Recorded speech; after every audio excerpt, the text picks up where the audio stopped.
So we're still in chapter 5. We do skip the 5th lesson and we move on into lesson 6. We split this up into several days because this is a really important part of algebra, is understanding slope-intercept form.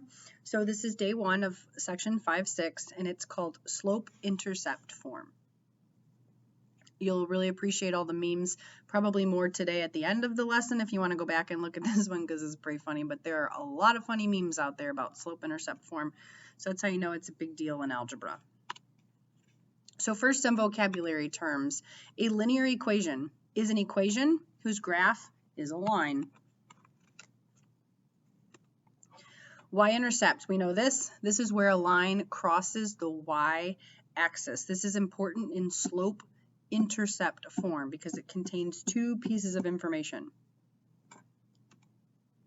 Slope-intercept form of an equation is y equals mx plus b. And we're going to talk about what each of these pieces mean, but m is the slope and b is the y-intercept. So prior to today, we have been graphing functions based off of tables. We would make a table of values, plug in some ordered pairs, create a graph. In some more recent sections, 5.2, we started talking about x and y intercepts, and that if we can find the x-intercept and we can find the y-intercept, then we can also kind of more quickly graph. This is another method to graphing the equation of a line, and it's using the slope and the y-intercept. So the first thing you need to be able to do today is just pick out the points, or the numbers. If I give you an equation, y equals 2x plus 5, and I say, what's the slope and what's the y-intercept, you need to be able to tell me what those two things are. So notice that the slope is the number that's in front of x. Slope is 2. We use the letter m to denote slope. Ym, I don't have a clue, but that's what they've picked. So slope is 2, and the y-intercept of this equation, which is also called the b, again, no clue why they picked b, is 5. And that's kind of what we're going to practice with to begin with, is I'm going to give you an equation. It is a linear equation because when we do graph these a little bit later in this lesson, you will see they all make straight lines, but I need you to be able to pick out the slope and the y-intercept. So let's start with a couple of examples. I'm simply going to label m and b. M and b. Make sure that you are writing down the examples in addition to the two answers here. We're asked to just identify the slope and the y-intercept of each equation.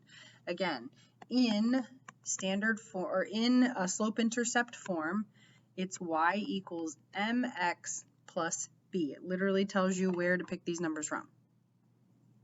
So the slope is the number in front of the x. In example number 1, it's a 4. In example number 2, it is 1/4. Think about what that means in terms of slope. We've done a lot with calculating slope with the slope formula, but we've also done some counting of slope on a graph. Rise over run. Think about which of these two lines would be steeper based on their slopes. The y-intercept in problem number 1 is 7. Now be careful on number 2 because we do need to take the signs with us. That is a -5. I can change that to adding a negative, which tells me that the y-intercept is -5. Think about what that means. That's where the graph is going to cross the y-axis. In equation number 1, it would cross at 7. In the second equation, it would cross at -5.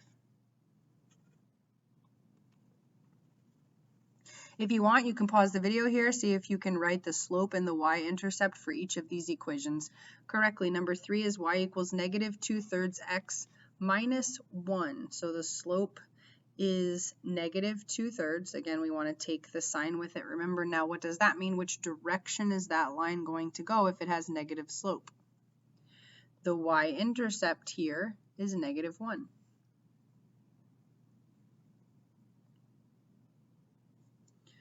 For problem number 4, again, it's the number in front of x. So you might say, well, there's not a number there. There is. Remember, that negative sign is in front, but it also implies that there's a 1 out there. So the slope here would be negative because of the negative sign, and then 1.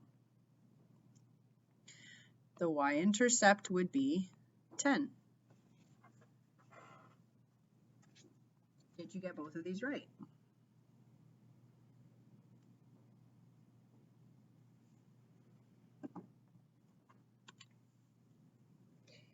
Okay, these two are a little bit different because you'll notice they appear to be missing some pieces. For number 5, it says y equals 5/7 x. There's nothing else back there. There is no b term. So let's think about what that means. The slope is still going to be 5/7, the number in front of the x. But what's the y-intercept going to be? What's back here? There's nothing back there, and so how do I say nothing in a number? Well, we could write plus 0, but we don't. The y-intercept is 0. This graph would cross at the origin because that's where y is 0.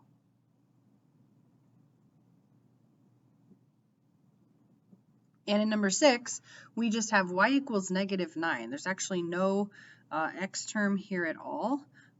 So think about what that means if there's no x. If there are 0 x's, the slope here would be 0. The y-intercept, that's always the constant term that's in the back of the equation, but since there's no x term here, that's just the y-intercept at -9. Another way to write this equation would be y equals 0x minus 9. Then it's a little bit easier to see that the slope is 0 and the y-intercept is -9.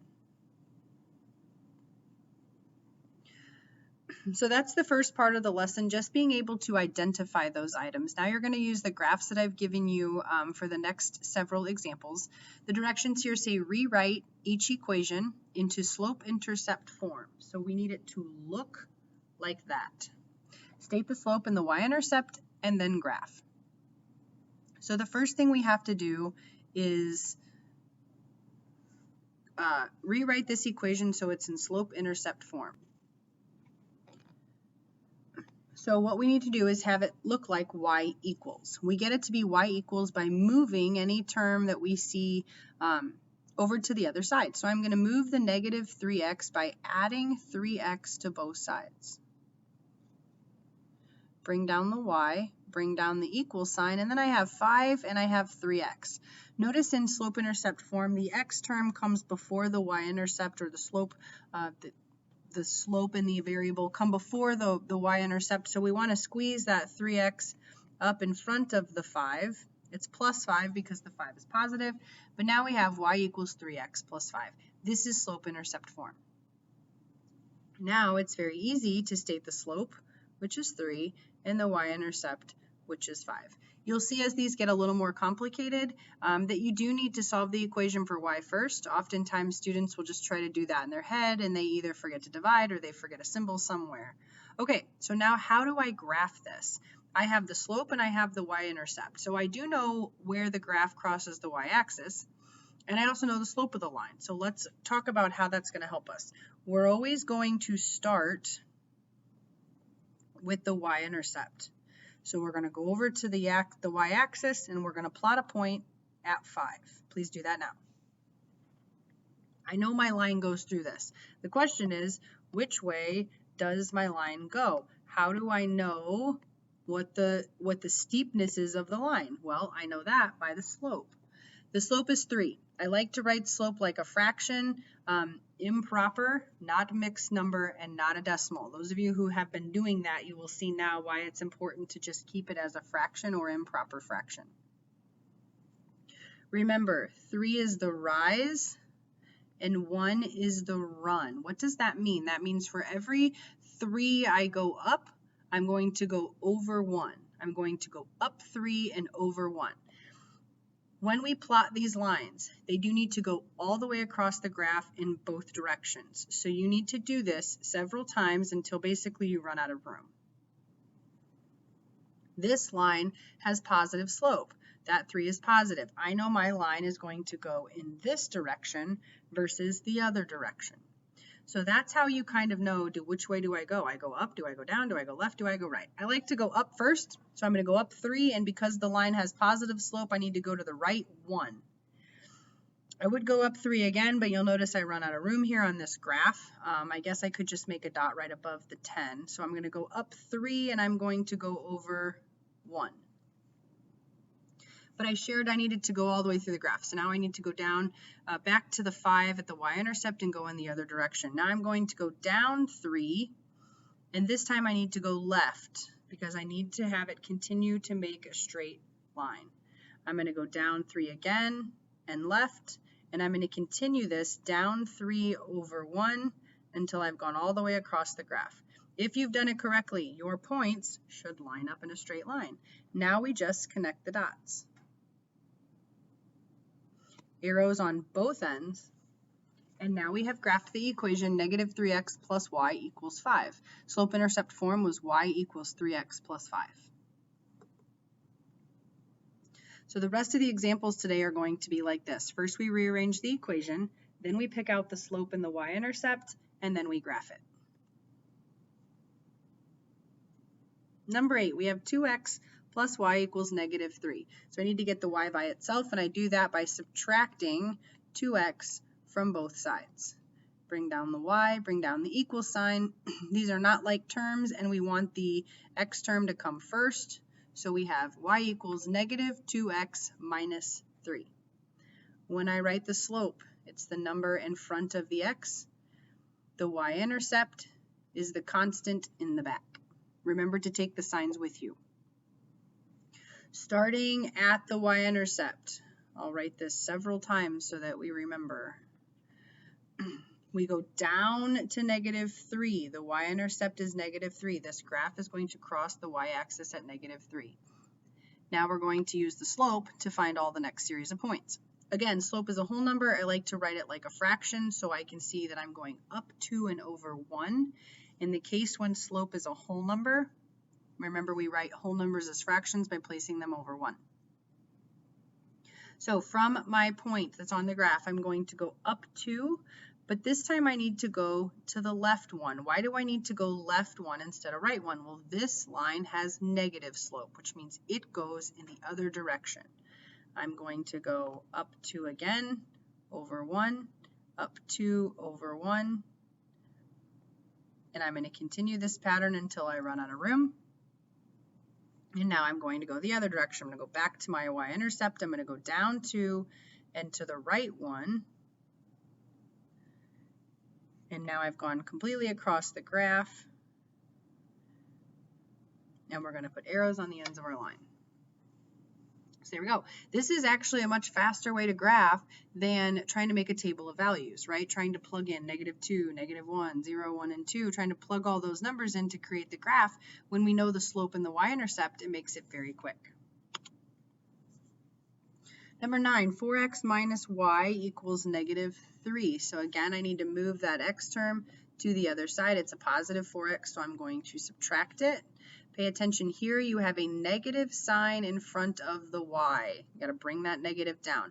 Negative 4x minus 3, I want to squeeze that x term up in front. But now I have this the negative in front of my y, which is like having a -1. I need to go through now and divide everything by -1 to get rid of it. So that's going to make my negative 4x now positive, and it's going to make my -3 also now positive.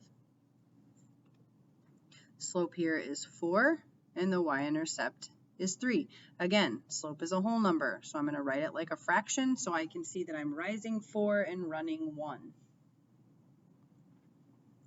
My y-intercept is at 3, so I'm going to go up to 3 first. Remember, this is where we start.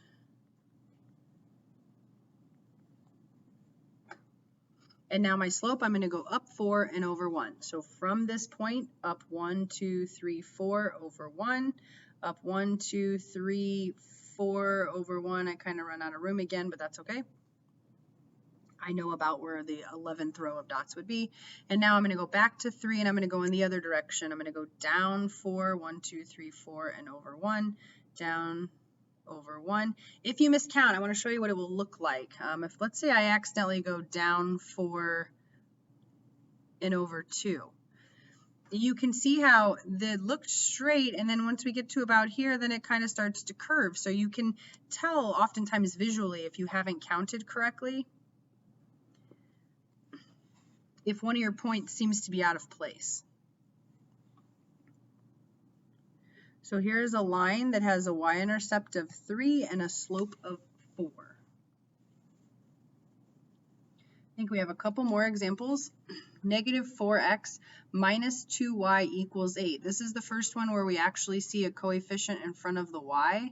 So we're going to have to do some division on this one. But here we start with still moving the x term to the other side. So we're going to add 4x to both sides. I bring down the negative 2y, and that equals 4x plus 8. Now I need to divide everything by negative 2. Dividing everything by negative 2 will give me y equals negative 2x minus 4. So notice how different that was from the beginning. Students might look at that equation in the beginning and say, oh, well, there's negative 4 in front of the x, so the slope is negative 4, but you can actually see that it's not. You might think, oh, the y-intercept is 8, but the y-intercept is not 8. The y-intercept is negative 4, which is very different. So slope here is negative 2, and the y-intercept is negative 4. Again, I'm going to write slope like a fraction. A lot of these are whole numbers today. If it's a fraction, we just do the rise over the run just as the fraction is. But here we're going to start down at negative 4. This line has negative slope, so I need to think about the direction of the line is going to be like this because it's negative. That can help you when you try to figure out which way do I go, left or right. So I'm going to go up 2 and I'm going left 1, up 2 and left 1 all the way across. And now I'm going to go down 2 and right 1 because I need to make sure I go all the way through the graph. That is a rule. You got to get those points all the way through the graph. And then we're going to draw the line.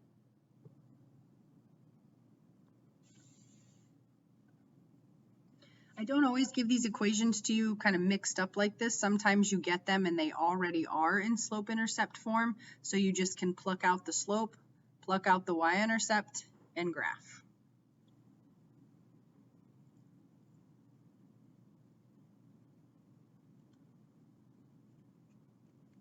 I think this is the last one. Negative 3x plus 2y equals 6. So again, I'm moving the x term by adding it to both sides. 2y equals, and I'm going to squeeze this up in front here, 3x plus 6. Getting rid of the 2y, I'm going to divide everything by 2. And this is where, again, it's really important to keep your slope in fraction form. Y equals 3 halves x plus 3. Check out how I did that. If I've got 3x and I'm dividing it by 2, that's the same as saying 3 over 2 times x. Now my slope is 3 over 2. Think about how that's going to affect things as we start graphing. My y-intercept is positive 3. So I'm going to start there at 3. This time I'm going up 3 and over 2. I want to go in the positive direction. Sometimes it's helpful to just visualize which way that arrow should go with positive slope. So I'm going to go up 3 and over 2, up 3 over 2. I've run out of room, so I'm going to go back to my y-intercept and go down, down 3 and to the left 2 now.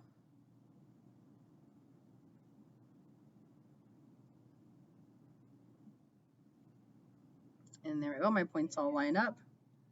So then I'm going to connect the dots. And there we go. I will check these notes in class and we'll work on worksheet 5, 6A.